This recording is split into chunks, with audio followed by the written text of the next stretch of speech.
प्यारे दोस्तों, आज हम आपको मस्जिद के मौलवी का वाकया सुनाने वाले हैं, जिसे गांव वालों ने कब्र में सांप के साथ ही दफन कर दिया।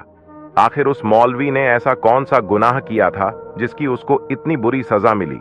मोहतरम नाजरीन, इस वाकये को मुकम्मल जानने के लिए हमारे साथ रहिएगा।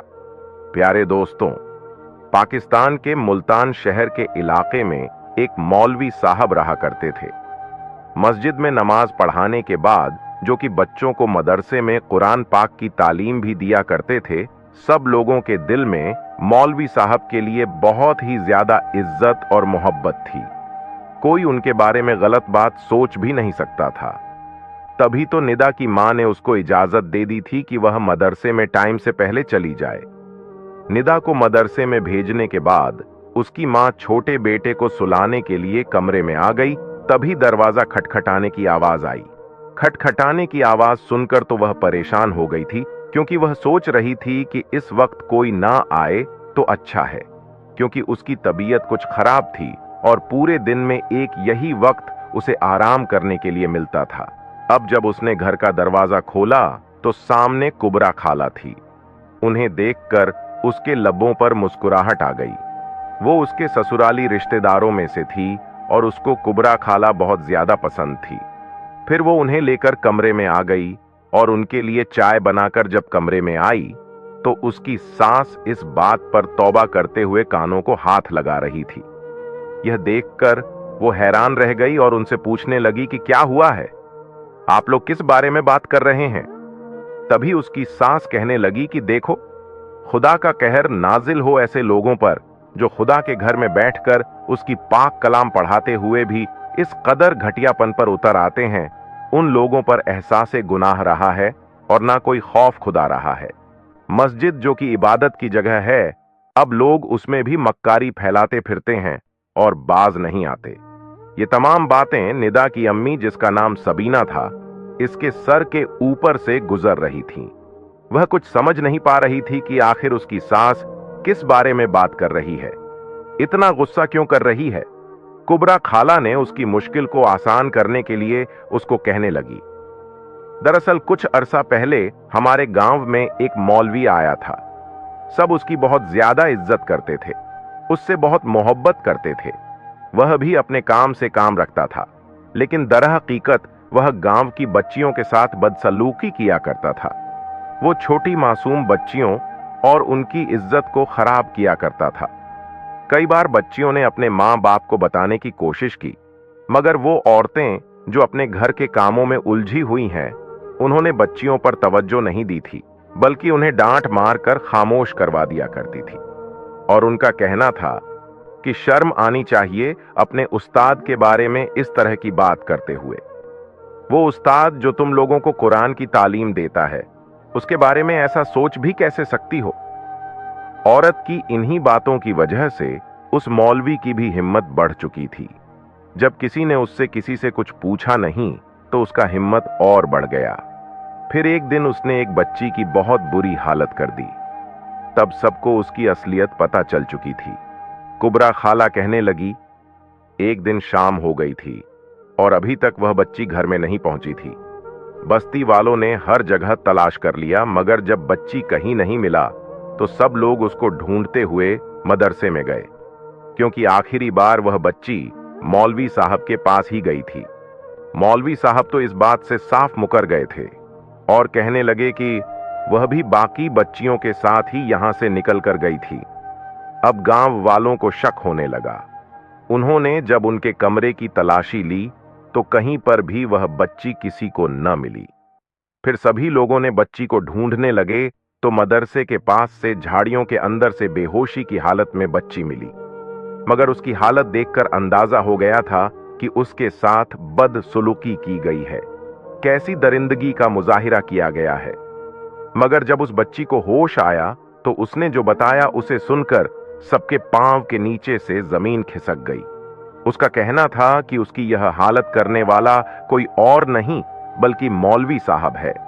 और फिर बाकी बच्चों ने भी डरते डरते इस बात की गवाही दी, क्योंकि मौलवी उन बच्चियों को डरा धमकाकर खामोश करवा दिया करता था और कुछ बच्चियों की मां ने भी उनकी बात पर कोई यकीन न किया।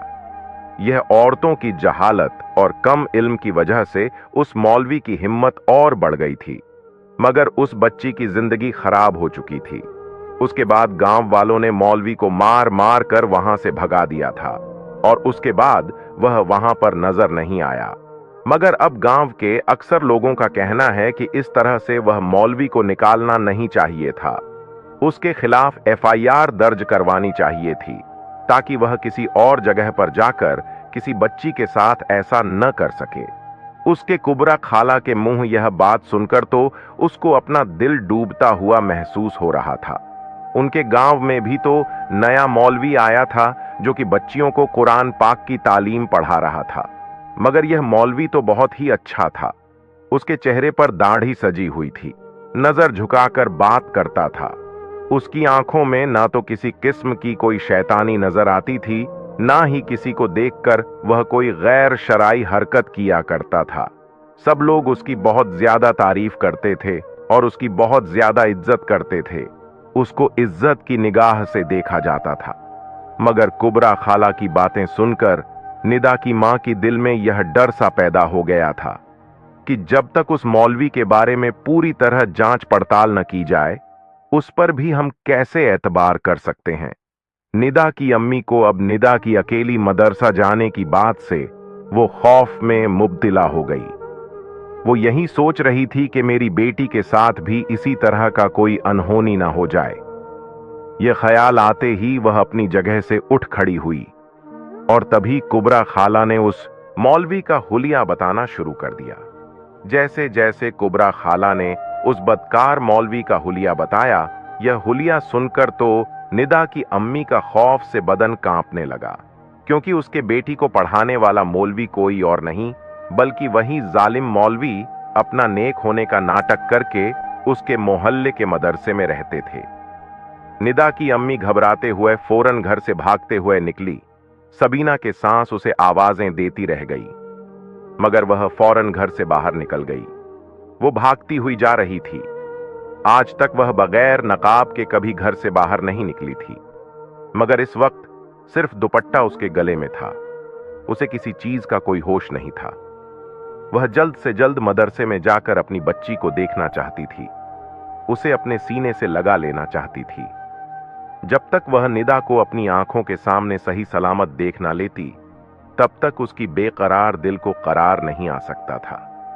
रास्ते में मिलने वाले लोग उसे हैरान नजरों से देख रहे थे, बल्कि कुछ लोग तो परेशान हो गए और उसे कहने लगे कि आखिर बात क्या है, आप कहां जा रही हैं।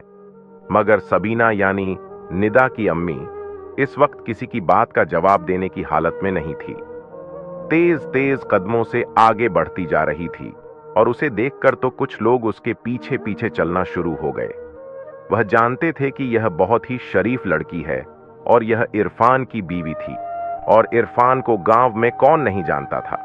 उनका शुमार गांव के मौजिज और इज्जतदार लोगों में होता था। अक्सर गरीब गुरबा की वह मदद भी कर दिया करता था और नमाज भी 5 वक्त की अदा किया करता था। तभी उसको सभी लोग अच्छी निगाह से देखते थे। सबीना उसकी बीवी थी, हमेशा पर्दे में रहती थी और उसको सब लोग अच्छी निगाह से देखते थे, मगर सबीना को किसी की परवाह नहीं थी। बस वो आगे ही आगे बढ़ती जा रही थी। उसे देखकर लोग हैरान हो रहे थे। जबकि इसने अपने पास चलते हुए लोगों को देखा तो एकदम से डर कर रह गई और सोचने लगी, मैं तो एक ख्याल के तहत वहां जा रही हूं। अगर ऐसा वैसा कुछ ना हुआ जैसा मैं सोच रही हूं, फिर मैं इन लोगों को क्या जवाब दूंगी। अब उसे अपनी हालत का ख्याल आया। उसने जल्दी से अपना दुपट्टा फैलाकर ले लिया और चेहरे को भी दुपट्टे से ढक लिया। अब जब वह मदरसे में आई तो पूरा मदरसा खाली था। वह अपनी बेटी को आवाज देते हुए फिर रही थी, मगर मदरसे में तो कोई भी नजर नहीं आ रहा था। जब वह मदरसे से बाहर निकली, एक बच्चा उसे कहने लगा कि आप यहां किसको ढूंढ रही हैं? मौलवी साहब तो अपने कमरे में हैं। सबीना ने उनका कमरा इससे पहले नहीं देखा था। अब जब बच्चे ने कमरे का पता दिया तो वह उसको लेकर मौलवी साहब के कमरे में आ गई। उसने जब कमरे के दरवाजे पर हाथ रखा तो दरवाजा बंद था। वो उस बंद दरवाजे को देखकर डर गई और पूरी तरह से दरवाजा पीटना शुरू हो गई। वह साथ साथ चिल्लाए जा रही थी और दोनों हाथों से दरवाजे को पीट रही थी। देखते ही देखते वहां पर काफी सारे लोग जमा हो चुके थे। अब सब लोग सबीना से पूछ रहे थे कि आपको आखिर मौलवी साहब से क्या काम है। मगर सबीना इस वक्त जैसे पागल हो चुकी थी। उसे अपनी हालत का ख्याल नहीं था, ना ही किसी और बात का, और ना ही आसपास इकट्ठे हुए मजमे का। तभी वहां मौजूद लोगों को किसी गलत बात का एहसास हुआ। लोग कहने लगे, मौलवी साहब को इतनी देर हो गई, दरवाजा क्यों नहीं खोल रहे। अब वो लोग सबीना के साथ मिलकर दरवाजा पीटने लगे थे। प्यारे दोस्तों, वाकया कुछ इस तरह है कि सब बच्चे मदरसे में दाखिल हो गए थे, मगर अभी तक निदा मदरसे में नहीं आई थी और मौलवी साहब को बेचैनी हो गई। कल जो कुछ उन्होंने निदा के साथ किया, शायद जज्बात से बढ़कर वो कुछ ज्यादा ही कर गए थे, जिसकी वजह से कल भी निदा डर की वजह से रोने लगी और आज भी वह छुट्टी पर थी। मौलवी साहब के पसीने छूटने लगे कि कहीं निदा ने घर में अपने वालदैन को इस बारे में कुछ बता न दिया हो। जब भी उसके वालदैन ने उसे यहां आने पर रोक दिया है, मौलवी साहब ने निदा को अच्छी तरह खौफजदा भी किया था। बच्ची तो डर के मारे खामोश हो चुकी थी। वह उनकी किसी बात को बताने की जुर्रत नहीं कर सकती थी। तभी निदा के वालिद मदरसे में आते दिखाई दिए। मौलवी साहब का चेहरा खौफ से जर्द पड़ गया। उन्हें इस बात का यकीन हो गया कि आज उनकी राज खुलने वाली है। मगर निदा के वालिद साहब कहने लगे कि उसकी तबीयत कुछ ठीक नहीं है, जिसकी वजह से आज निदा मदरसे में कुरान पढ़ने के लिए नहीं आई। हो सकता है कि निदा 1-2 दिन की छुट्टी ले ले, क्योंकि बुखार पूरी तरह ठीक नहीं हो रहा। मौलवी साहब ने गहरा सांस लिया और उन्हें कहने लगे कि कोई बात नहीं, जब भी वह आएगी तो मैं दोहराई करवा दूंगा। 3-4 दिन गुजर चुके थे, मगर निदा अभी तक नहीं आई थी। मौलवी साहब को अजीब सी बेचैनी हो रही थी। उन्हें निदा की मासूमियत और खूबसूरती पर रश्क करते रहते। मगर इस बात से अनजान मोहल्ले वाले लोग मौलवी साहब की बहुत इज्जत करते थे। सब लोग उन्हें बहुत ही अच्छे लफ्जों में याद किया करते थे। मगर वो लोग नहीं जानते थे कि वो किस कदर दरिंदा और गंदा इंसान है। वो दूर दराज गांव से पर यहां आए थे। वो अपने गांव में क्या गुल खिलाकर आए थे। उनकी गांव में उनकी कैसी शोहरत थी, यह गांव के सारे लोग इस बारे में नावाकिफ थे।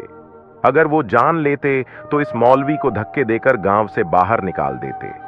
उन्हें उसकी आंखों की गंदगी और चेहरे की बदनिगाही नजर नहीं आती थी। निदा के साथ उन्होंने 2-3 बार जिना करने की कोशिश की, मगर वह बच्ची डर के मारे रोने लगती थी। एक बार वो जबरदस्ती जिना करने के लिए दरवाजा बंद कर दिया और तभी मदरसे में अचानक कोई शख्स आ गया और उसका घिनौना काम रुक गया और कभी कमरे में बच्चे दाखिल हो जाते, जिसकी वजह से निदा की जान उस मौलवी से छूट जाती थी। उसकी इज्जत अभी तक महफूज थी, मगर वो डर के मारे किसी को कुछ बता नहीं सकती थी। इतनी छोटी सी बच्ची को यह भी मालूम नहीं था कि उसे अपने मौलवी साहब इस कदर खौफ क्यों महसूस कराते हैं और उनसे मौलवी साहब इतने मुख्तलिफ अंदाज में प्यार क्यों करते हैं। इस अंदाज में वो दूसरे बच्चों को प्यार क्यों नहीं करते। मगर वो चाहकर भी इन सवालों को अपनी जुबान पर नहीं ला सकती थी। अब जब उस पर बहुत ही ज्यादा खौफ सवार हो गया तो उसे बुखार ने अपनी लपेट में ले लिया। मगर अभी तक वो सहमी हुई बच्ची थी। वो हिरनी जैसी मासूम बच्ची किसी को इस बारे में कुछ बता ही नहीं सकती थी। मगर वो मदरसे में जाने से हिचकिचा रही थी। वो डर रही थी। वो रोज ही कोई ना कोई बहाना बनाकर छुट्टी कर लेती तो उसकी मां और दादी गुस्से से कहती, अगर तुम रोजाना ही छुट्टी करती रहोगी तो तुम बाकी बच्चों से पीछे रह जाओगी और फिर सब बच्चे तुम्हारा मजाक उड़ाएंगे। वो खामोशी से कांपते दिल के साथ दोबारा मदरसे में आ जाती थी। अभी भी उसे छुट्टियां करते हुए 1 हफ्ता गुजर गया था। अभी भी वो मदरसे में नहीं आना चाहती थी, मगर उसको बुखार ठीक हो चुका था, इसलिए उसके अब्बू जबरदस्ती उसे लेकर मदरसे में आ गए और मौलवी साहब से कहने लगे कि इसे अच्छे से दोहराई करवा दीजिएगा, वरना यह बाकी बच्चों से पीछे रह जाएगी। मौलवी साहब तो उसे अजीब नजरों से देखते हुए कहने लगे, आप बेफिक्र हो जाएं, बच्ची को सबक याद करवाना मेरी जिम्मेदारी है। आप इसे यहां छोड़कर बेफिक्र होकर अपने घर चले जाएं। और फिर मौलवी साहब ने निदा को अपने पास बुलाया। वो डर के मारे उनके पास बैठ गई थी। मौलवी साहब ने अपनी जेब से चॉकलेट निकालकर उसके हाथ में दी। टाफियां और चॉकलेट तो नीमा को बहुत पसंद थी और वो उसे बहुत शौक से खाती थी। मौलवी साहब को उसकी पसंद के बारे में पता था। फिर जब उन्होंने उससे प्यार से बात की तो वो बच्ची अपने खौफ को भूल गई। तभी शाम होने लगी थी। हर तरफ अंधेरा फैलने ही वाला था और मौलवी साहब ने बाकी बच्चों को छुट्टी दे दी थी, मगर निदा को यह कहकर रोक लिया था कि एक हफ्ते से मदरसे में नहीं आ रही थी, इसीलिए उसके सबक का बहुत पीछे हो गया है। मौलवी साहब के पास यही वक्त था। इसके बाद मगरिब की नमाज के लिए नमाजियों ने आना शुरू हो जाना था और उनके आने से पहले पहले मौलवी साहब ने इस सारे खेल को निपटाना भी था। आज फिर उनके अंदर शैतान पूरी तरह जाग उठा था। वो निदा को लेकर अपने हुजरे में आ गए। निदा यह देखकर घबरा गई और उनसे कहने लगी कि आप मुझे यहां पर क्यों लेकर आए हैं? मौलवी साहब कहने लगे कि बस थोड़ी देर तक मैं तुम्हें छुट्टी दे दूंगा, इसके बाद तुम अपने घर चली जाना। मौलवी साहब ने उसे चॉकलेट दे दी और उसे बहकाने की कोशिश करने लगा। उसे जीना करने के लिए बहकाने लगा, मगर वो बच्ची नेक मां की बच्ची थी, नेक बाप की बेटी थी। उसने कहा, मेरी अम्मी ने मुझे किसी के आगे अपना हिजाब खोलने से मना किया है। अम्मी ने कही थी, यह बहुत बुरी बात है। यही बात उसने मौलवी साहब को कही थी। मौलवी कहने लगे कि इसमें ऐसी कोई बुरी बात नहीं, जैसा मैं आपको कह रहा हूं आप वैसा करती जाएं। मैं तुम्हें ढेरों चॉकलेट्स लाकर दूंगा और तुम्हें खिलौने भी लाकर दूंगा। चॉकलेट की लालच में निदा आ चुकी थी, मौलवी साहब की बातों में आ गई। मगर उसी वक्त उनके मदरसे में उनसे मिलने के लिए कोई शख्स आया था। मौलवी साहब काफी परेशान हो चुके थे, क्योंकि आज की शाम भी उनकी जाया हो चुकी थी। आज भी उनके हाथ से निकल गई थी। मौलवी साहब उसे कहने लगे, कल तुम फिर आ जाना, बाकी बच्चों से पहले आना। तुम जानती हो ना कि तुम्हारा काफी सबक पीछे रह चुका है और इस तरह तुम्हारे सबक का काफी हर्ज भी होगा। तुम बाकी बच्चों से पीछे रह जाओगी। और यह बात सुनकर निदा ने मौलवी साहब से वादा किया कि कल वो जल्दी आ जाएगी। और फिर वो अपनी मां को यही बताकर आई थी कि उसका सबक ज्यादा रहता है, इसलिए आज वो मदरसे में जल्दी आ जाएगी। और इसी वजह से सबीना यानी निदा की अम्मी परेशान हो गई और खाला कुबरा की बातें सुनते हुए मदरसे की तरफ भागी और दरवाजा पीटने लगी।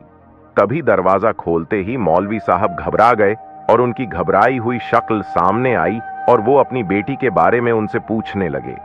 मौलवी साहब कहने लगे, आपकी बेटी आपके घर होगी, मैं क्या जानूं कि वो कहां है, मैं कुछ नहीं जानता।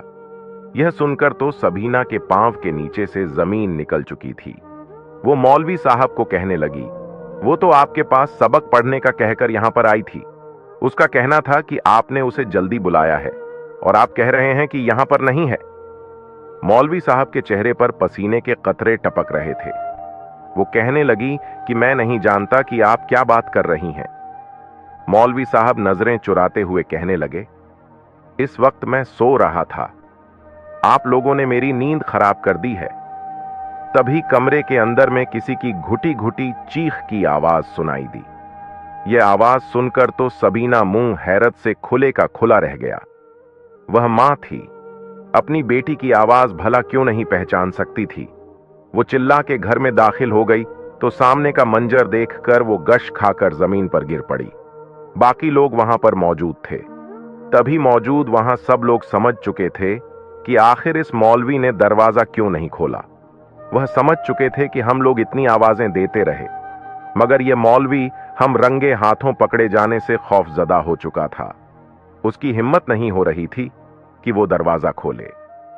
मौलवी साहब ने निदा को भी कहा था कि मेरे बारे में किसी को कुछ नहीं बताना।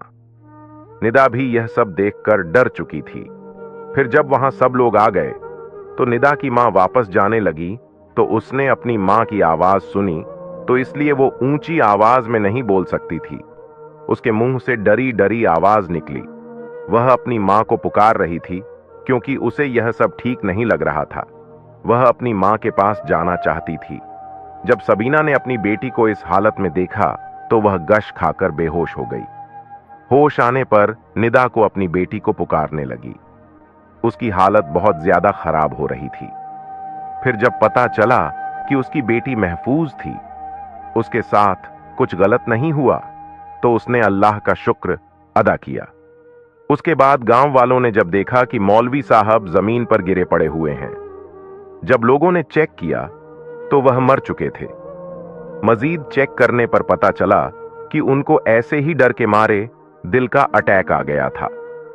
गांव वाले यही सोच रहे थे कि मौलवी तो अपने अंजाम को पहुंच चुका है। सब गांव वालों ने उसकी तदफीन का बंदोबस्त किया। जब कब्रिस्तान में जाकर कब्र खोद रहे थे तो उसमें एक बहुत ही बड़ा सांप था।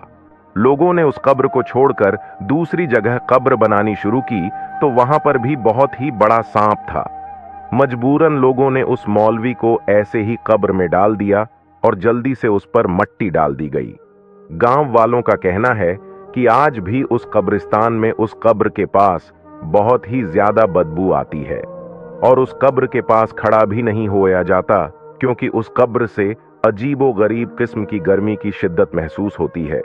ऐसा लग रहा होता है जैसे उस कब्र में आग जल रही हो।